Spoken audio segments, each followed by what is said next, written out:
Alright, magandang araw po sa inyo mga boss, mga sir. Magandang umaga, magandang gabi, magandang madaling araw. Saan man po kayo naroroon, ano po. At nalilimutan ko po lagi i-shoutout si Sir Glenn Sergio. Sir Glenn, shoutout sa'yo. At saka kay Doc Vic. Doc Vic, kumusta kayo dyan sa Australia? Pasensya na kayo, hindi ko pa napapadala yung mga videos na ipapadalo ko sa inyo. Medyo busy pa po tayo at nagpapahanap pa rin ako ng magandang spot para sa para dun sa gusto ninyong beachfront. Okay? Alright, Doc Vic, maraming salamat sa pagdalaw sa akin dito sa Zambales. Okay, si Doc Vic po ay the first Filipino dentist dyan po sa Australia. Alright, very cowboy si Doc Vic. Okay, so nandito po tayo ngayon sa Botolan, Zambales, ano po, property presentation tayo dito sa Botolan, Zambales National Highway. Okay, ito po yung property. Yan pong dyan po is going to Metro Manila. So this property is about 4 to 5 hours drive from Metro Manila. And then dito is going to downtown Botolan, about 5 minutes, nandyan na po kayo sa downtown Botolan. Okay, so ito po yung property. Meron po siyang mga 22 point something na frontage, ano po. Commercial lot na po ito, considered commercial lot kasi ito pong stretch na to, nagsisimula na pong magtayuan yung mga business establishments po dito. Okay, and then partially meron na siyang bakod, ano po. Actually bakod to dito sa kabila, and then dito meron din po sa kabila. Backfield na po itong area na to. Sir, mga gaano kalaki itong binackfill? Meron tong ano? Meron tong 1,500.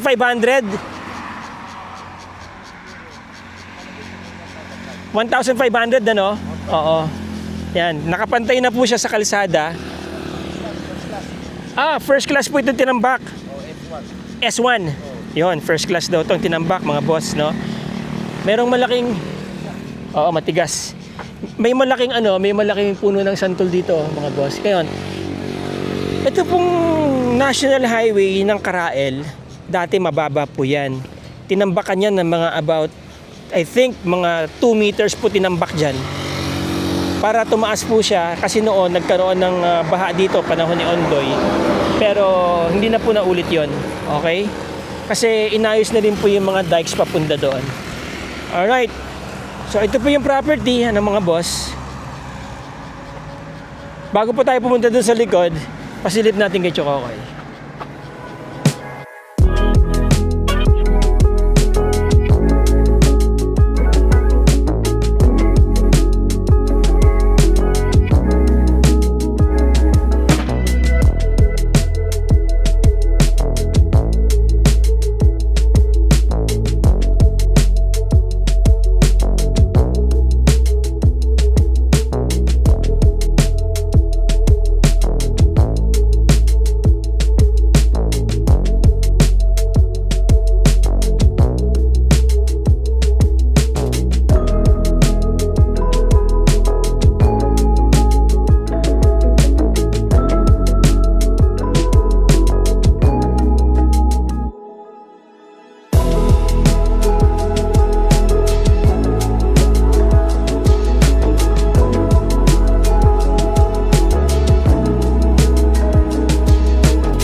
Alright, so there you go.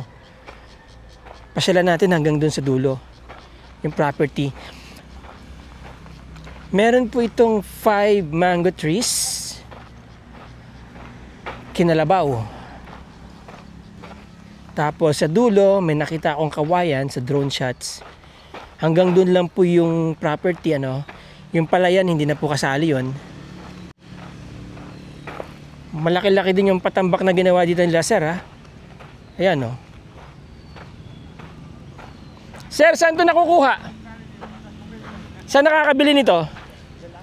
Dyan lang. Magkano to per truck? 4,000. Ilang cubic meter yon? 18. 18 cubic meters. So ito, ilang truck po ito? Bali, ano to, tumakbo ng gamot na mali, nasa ano, nasa 60. 60 na trucks. Okay, so kapag nagpatambak pa pala sila dito, ang mga 60 pa ulit na trucks. Ayun mga boss. There you heard it. Kaya kalahati na lang yung papatambak ninyo, no? Ayan, no? 18 cubic, 4,000 pesos. So kung halimbawa sa 100,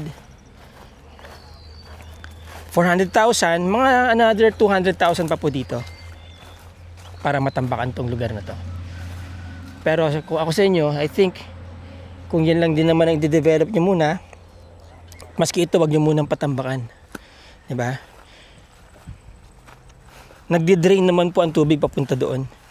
Pwede nyo itong gawing munang ano, parang mini farm ninyo, ano.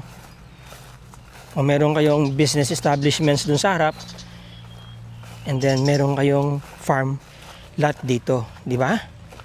Residential and farm. Ano.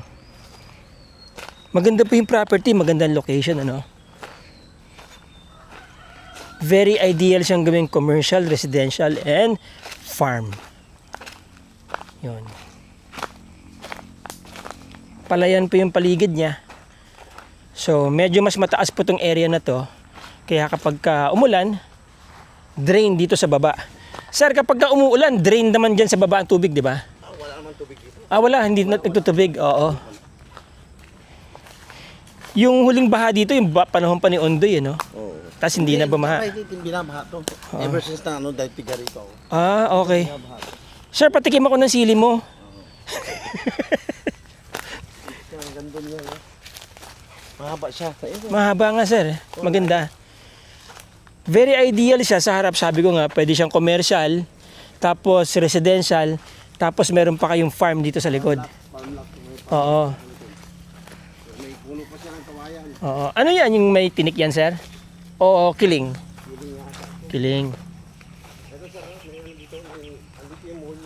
May bakod na pala, sir, hanggang dito, eh, no? Oo, meron na. Oo. Ito na lang yung babakura nila, dudugtong na lang nila doon. By the way, sir, ano pala to? Titled na to? Title siya. Sa pangalan nyo. Oo, updated yung amilyar. Updated ang amilyar. Kaya, sinong pipirma dito, sir? Ikaw lang? Ako lang. Ayun, narinig nyo. Ako lang yung pipirma. Madali lang ang bentahan kapag nagkataon. Oo. Saka ano to na, research sa ano, sa RD. Oo. True copy to nung galing RD. Okay. Updated yung amilyar. Unang utang. Yun. Ito, sir, ganitong palayan na to. Ito na may ari. Hindi ba binibenta yan? Palingin ko pag ano. Kasi baka yung makakabili nito, gusto niya rin bilhin to. Pati lang ito. Yung boundary na. Pansamantala, meron silang pwedeng harvesting gabi, oh. Ito yung masarap ang dahon, eh, yung ganitong klase. Yun, so yan ang boundary, mga boss. Pagdating sa dulo, ano po, medyo paliit siya. Pabuka dun sa harap. Okay, so ang haba siguro nito, mga boss, tingin ko mga nasa 100 plus meters. Oo. Kasi kung 2,671 square meters po siya, so mga 130 to 150 meters po ang haba ng property. And then, ang lapad niya dun sa harap, ang frontage niya, about 22 or 23 meters. Yon. Alright, napakaganda ng property, boss. Mga boss, mga ma'am, mga sir, ang ganda ng property. Ang Zambales po is a fast developing province. Ano po? Very progressive ang Zambales. Actually, marami na pong bumibili ng mga properties dito. Marami na rin nag-i-invest dito sa subdivisions. So eventually, ang Zambales po ay tataas ang mga values ng mga properties dito, no? Mabilis ang rate of appreciation ng lupa. Sa ngayon, nasa 10 to 15% per annum, pero syempre cumulative po yung rate na yan, ano? Pabilis ang rate niyan. So this is the best time to acquire this property habang maganda pa po ang presyo. Alright, sa presyo po tayo nito. Recap tayo mga boss. Ang property nasa 2,671 square meters. Titulado po yan. Si sir lang ang pipirma dyan. Madali ang transfer, ano po, secure ng inyong investment. Price is 8 million pesos mga boss, mga sir. Commercial area, residential area, at meron pa kayong farm. 3-in-1, di ba? So, yung mga interesado po dyan sa property na to, pwede nyo akong kontakin. Nandyan po si screen ng aking contact details. Tawagan nyo ako. Pawis na naman tayo, boss. Tawagan nyo ako, text nyo ako, PM nyo ako, and then schedule po tayo ng viewing dito. Sasamahan ko kayo dito mag-trip, mga boss, mga sir. Alright? So, maraming salamat po sa inyong panonood. Maraming salamat sa inyong suporta, mga boss, mga sir. Till the next video. Ciao!